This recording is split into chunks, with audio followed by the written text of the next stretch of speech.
कोई बन गया रौनक पखियां दी, कोई छोड़ के शीश महल चलिया। कोई बन गया रौनक पखियां दी, कोई छोड़ के शीश महल चलिया। कोई पलिया नाज ते नखरियां विच, कोई गरम रेत ते थल चलिया। कोई नाज ते नखरियां विच पलदा दोस्तों, अगे फरमांदे ने कोई रेत गरम ते थल चलिया। कोई भुल गया मकसद आवन दा, कोई करके मकसद हल चलिया।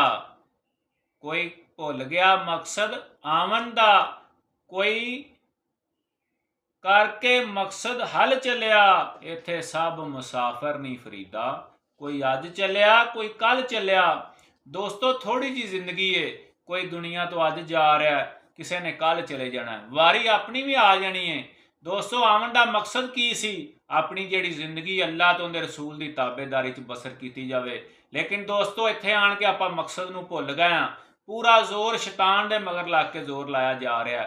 दोस्तों तौबा कर लीए, थोड़ी जी जिंदगी है, अज अपने कोल साह हैगे ने, अज अल्लाह ने सेहत दिती है, सेहत कोलों फायदा हासिल कर लीए। जिंदगी दिती है, जिंदगी तो फायदा हासिल कर लीए, कल का कोई पता नहीं दोस्तों।